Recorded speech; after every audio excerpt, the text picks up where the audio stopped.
Hello, Daria. Hello, can you hear me? Yes, I can hear you very well. Great. It's nice to meet you. Likewise, virtually. So, what's the history of the Palestine-Israel history in your view? I will try to answer that briefly. Um, I guess in the late 1800s, the Zionist movement formed, and it was the idea that the Jewish people should have a country of their own, similar to um, well, any other country, Germany, France, and there are a lot of Muslim countries. The logic went, so the Jewish people should have a country, and it should be in Palestine, which was then under the control of the Ottoman Empire. After World War I, the British gained control of Palestine. The French got control of Syria, and the Zionist movement continued trying to get Jews from Europe, mainly, to move to Palestine to fulfill their dream of a Jewish country someday. Of course, it was occupied by many Muslim and Christian Palestinians at that point, or Arabs. So the two communities, there were Jewish communities and let's say Palestinian communities there for several decades. World War II, the Holocaust happened, and many Jews were killed by Nazi Germany. And after World War II, the Zionists essentially asked the new United Nations, well, can we have a state in Palestine? And in 1947, the UN General Assembly came up with a map that would divide historic Palestine into two countries and neutral Jerusalem, which would be the property of all humanity. Anyone could go to Jerusalem because of its religious significance. So let's see. In 1947, there was civil war in Palestine between the Jews and the Palestinians, both Christian and Muslim. Israel practiced acts of terrorism and had a military advantage, and eventually in 1948 claimed more than half of the territory of Palestine, more than the United Nations had assigned to them, which they acquired through warfare. Jordan captured the East Bank and East Jerusalem, and Egypt captured the Gaza Strip.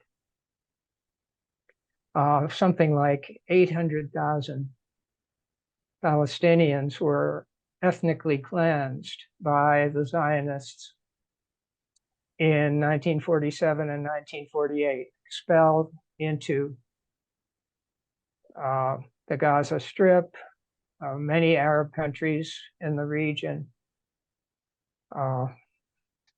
and they were, most of them had to live in refugee camps outside of their homes, which they had been driven out of in 1947 and 1948. So that situation continued for, through the 1950s. Various Palestinian resistance movements formed, such as the PLO.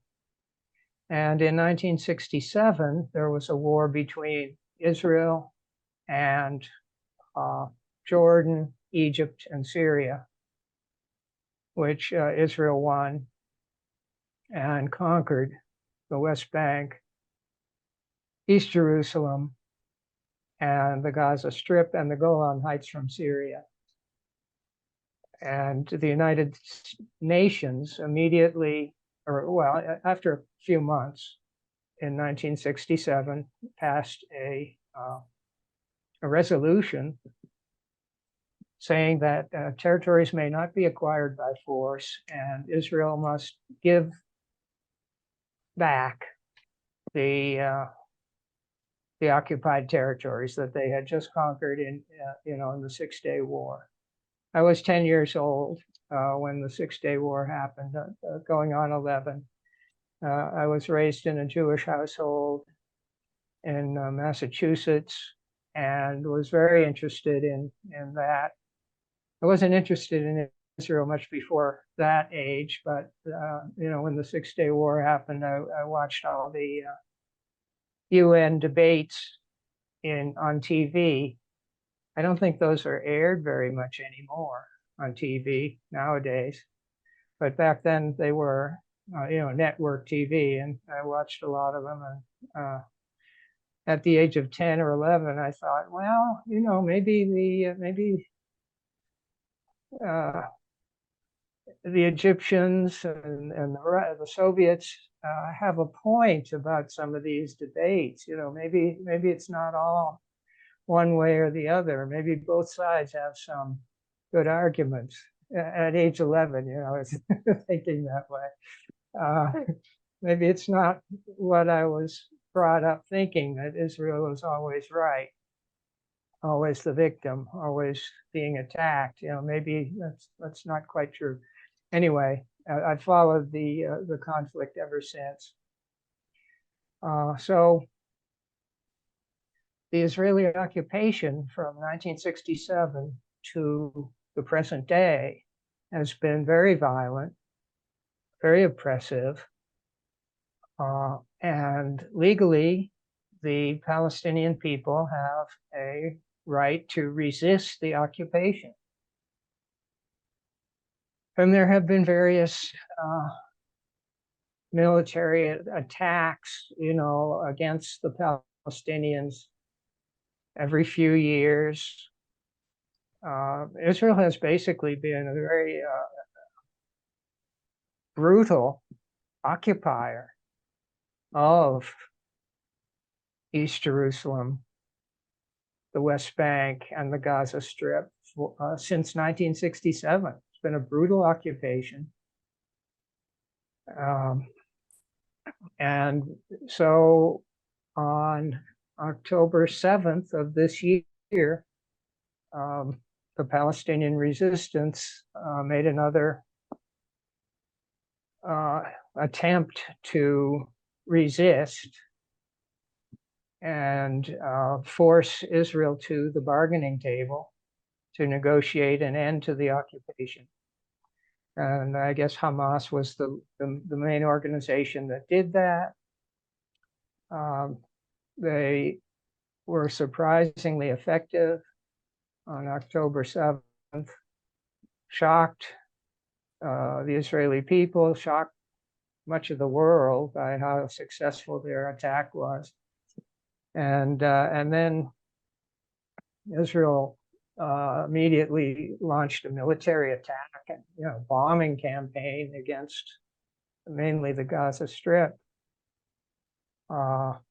which was illegal according to international law. Gaza Strip is a extremely heavily populated area, and if you bomb it, you're going to kill civilians and that's illegal. That's a war crime. So between October 8th and today, Israel has actually been committing genocide against the Palestinian people in the Gaza Strip with the full support of the United States government and the opposition of most of the rest of the world. Most recently, there was a ceasefire proposal in the United Nations, immediate ceasefire, and allowing in humanitarian aid. That was vetoed by the United States. So the United States has been supporting basically anything Israel wants to do, even if it includes bombing hospitals, killing thousands of children, and committing any war crime imaginable. The United States is supporting Israel in that genocide. That's where we are today, in my opinion. Who is to blame for the hostilities in Palestine? I'm sorry, please repeat that. Who is to blame for the hostilities in Palestine? Israel and the United States, almost totally. There have been, there's been a so-called peace process for decades involving Israel, the Palestinians, and the United States, supposedly an honest broker, but it has not been an honest broker at all. Whether there were the Camp David Accords during the administration of Jimmy Carter, many attempts to negotiate, and Israel always blocked them, and the United States never insisted that Israel implement any lasting solution to the problem of occupation. Two solutions have been proposed. The one-state solution, which means that everybody in historic Palestine would have equal rights. Israel would cease to be a Jewish state. It would be secular, I guess, and all people of any religion would be treated equally. They would all have a vote, and that would imply sooner or later that the Palestinians who have a higher population would eventually win elections and get control of the government. That's the one-state solution. Two-state solution would be dividing Palestine again, somewhat along the lines of the borders before 1967, whereby the Palestinians would have the West Bank, their capital in East Jerusalem, and the Gaza Strip, and a way for Palestinians to travel between the Gaza Strip and the West Bank. And Israel presumably would move its capital to West Jerusalem. So those are the two basic solutions that have been proposed over the years, but Israel has always blocked it. The United States has always helped Israel block a peaceful settlement. In your opinion, because of this conflict, is there any thoughts that the World War III may start? Always.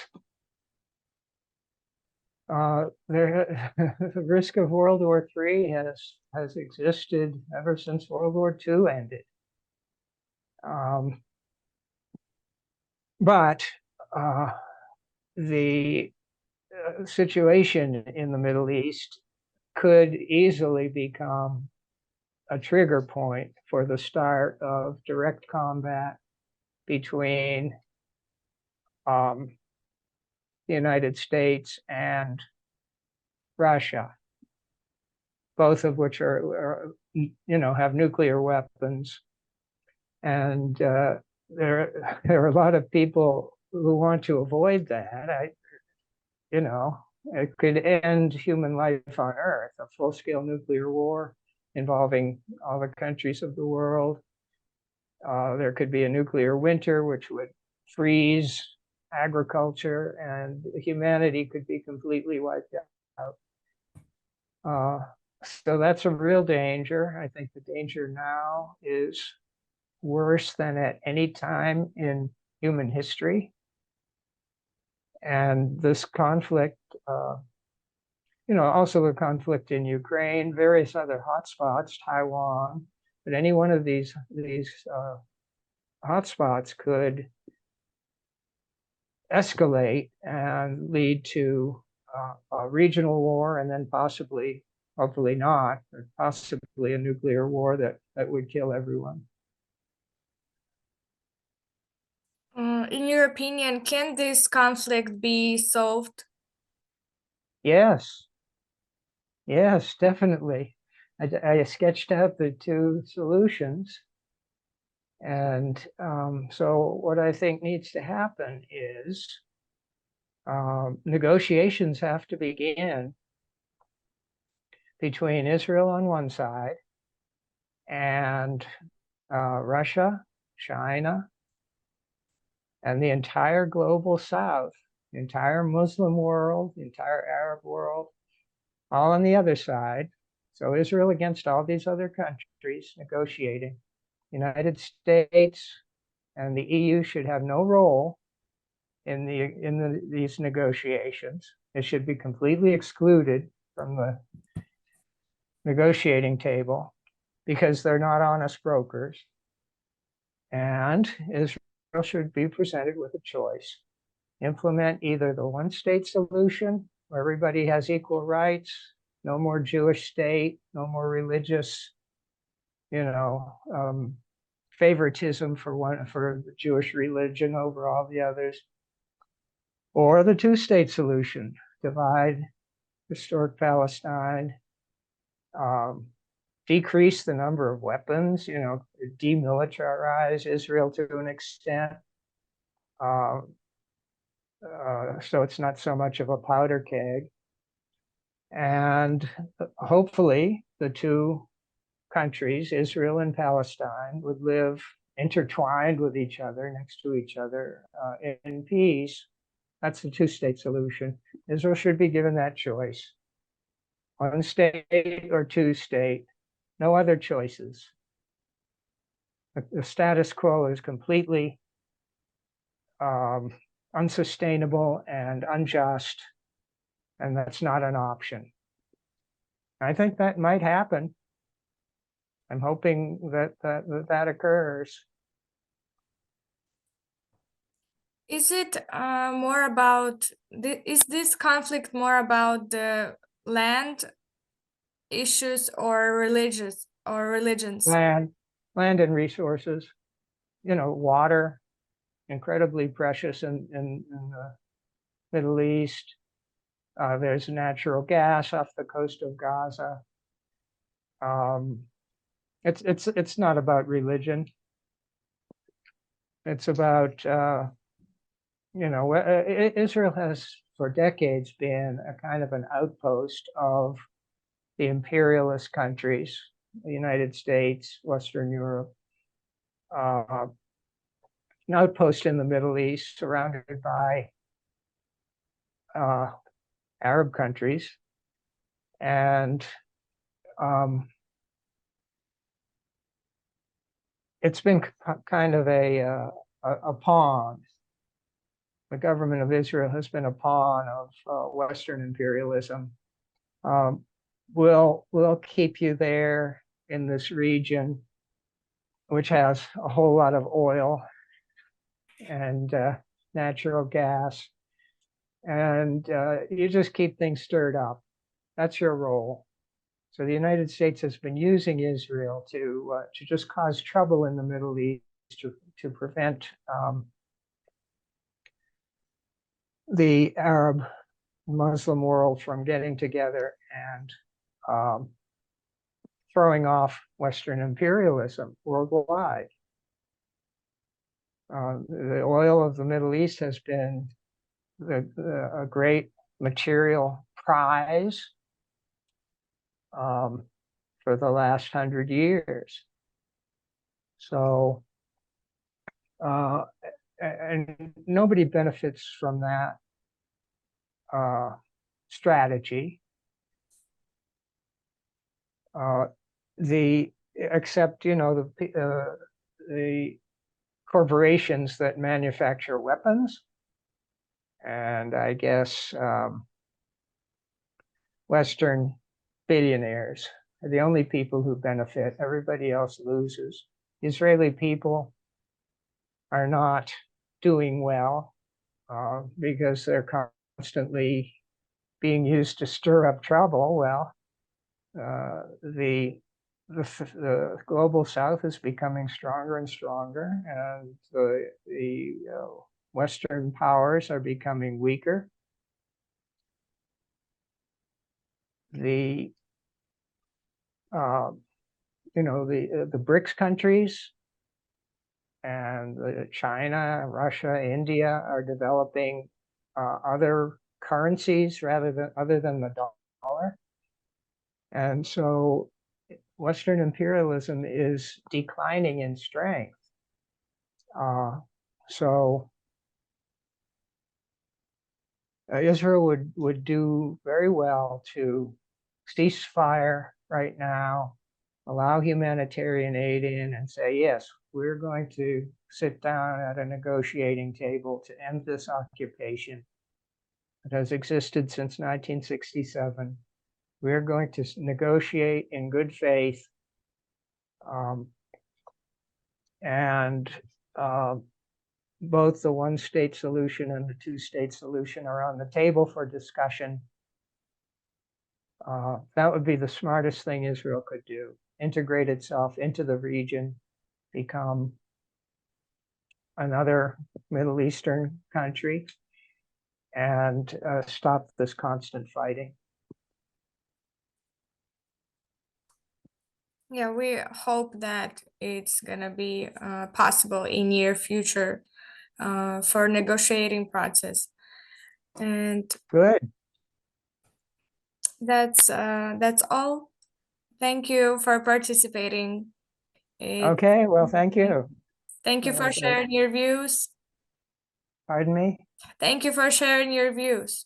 Okay, well, thank you for the good questions, and happy to talk with you again sometime if that seems appropriate. Yeah, sure. We'll be in touch.